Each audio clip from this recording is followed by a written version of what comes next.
What's going on, guys? I'm Chris, and today I'm talking about the new Aaron Sorkin written and directed film that went straight to Netflix, The Trial of the Chicago 7. The Trial of the Chicago 7 tells the story of 7 people on trial stemming from various charges surrounding the uprising at the 1968 Democratic National Convention in Chicago, Illinois. I'll preface this review by saying I love Aaron Sorkin, and I think he's probably one of, if not the best screenwriters in Hollywood today.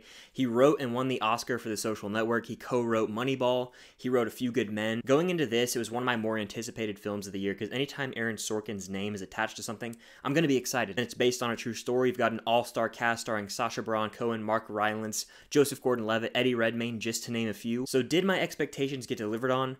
For the most part, yes. I thought this was a really well-made film. I'm going to start by praising the screenplay by Aaron Sorkin. This movie is about 2 hours and 10 minutes, and from start to finish, the pace flies by, because the way he writes dialogue is so captivating. When he writes a movie, usually it's just people sitting around talking in rooms, and in this case, it's often the courtroom. Aaron Sorkin writing a courtroom drama. Very good stuff. We've seen him do this before with A Few Good Men, but here he just has his hands on the script and he knows exactly how he wants everything to play out. And the way that he intercuts real life footage, stock footage from some of these events, it's just so well done. There were various moments where I got chills during this movie, whether that be the score or just the atmosphere that's built up, whether it's intense dialogue exchanges between Eddie Redmayne and Mark Rylance, or just behind the scenes of seeing the 7 members who are on trial go toe-to-toe behind the scenes. Like I said, this movie is based on a true story. I was very unfamiliar with the actual event, so this movie was almost a history lesson for me, which I always like movies that are based on true stories.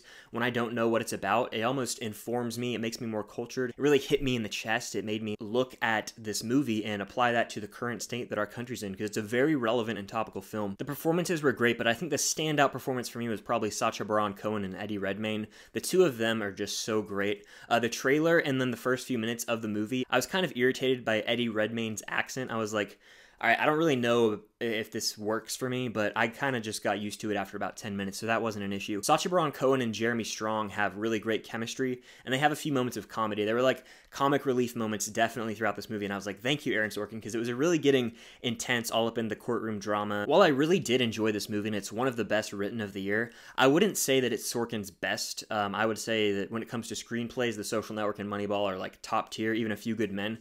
This might place somewhere below those. I think that it's really well written, but almost a fault that the movie has, and this is probably a complaint not a lot of people have, it's just something I noticed, is like some of the special effects, like the blood and stuff, just feels a little cheap to me. And I know that that might not be where the budget was focused, but sometimes with Netflix movies, minus The Irishman, anytime there's violence, it just feels fake almost. And I don't know if that's the effect they were going for, but like people would get hit with clubs. And I feel like if that was a little more realistic, it could have really put me in the scene more and really almost had more of an emotional impact on me. But there was a few times where I was like, it feels a little fake, especially when there were like these cinematic scenes where there would be a ton of cops. You could just kind of tell that it was straight to Netflix, if that makes sense, which is a little bit of a fault with the movie. I don't know if that was a directorial creative choice or if that was just the way Netflix movies turn out, but it looked like a little glossy almost, if that makes sense. And that's very much a nitpick. I'm aware of that, but that's just something that almost took me out of the movie just a little bit. The Trial of the Chicago 7 does a compelling job of telling the true life story of these events, makes you feel for these characters. It feels like you're in the courtroom with them. Sorkin crafts this movie so brilliantly. I know this is probably going to be an Oscars frontrunner for like Best Picture and Screenplay. Granted, I don't know if I would give it to this movie, just because there's other ones that I might like more and I have to see more, but I think it's definitely going to get a ton of nominations. It's probably going to rack him up. Sorkin might get his first director nomination, but yeah, The Trial of the Chicago 7 is one that you should definitely check out if you have Netflix. I don't think it's a masterpiece or anything like that, but it's still really good, and for that reason, on my Letterboxd scale, I'm going to give this movie 4 out of 5 stars, which is really good, and that equals 8 out of 10 on my personal scale. I really did enjoy The Trial of Chicago 7. I think that my expectations were super high, so anytime I see a movie like this, a rewatch usually changes my opinion. So if I decide to rewatch this one, I'll let you guys know on Letterboxd. You can follow me there at Filmstock, and my name Chris will pop up. But yeah, The Trial of Chicago 7 has finally come out, so if you guys have seen the movie, definitely comment your thoughts on it down below. I'd be interested to have a conversation with you there. Did you love it? Did you hate it? Somewhere in the middle on it. Definitely hit the like button, and if you haven't already, please consider subscribing to the channel. I've got more reviews, live streams, collabs, all that good stuff coming soon. And if you like this shirt, you can check it out in the description down below. It's got Cliff Booth and Rick Dalton on it from Once Upon a Time in Hollywood. Until next time, I'll see you guys later.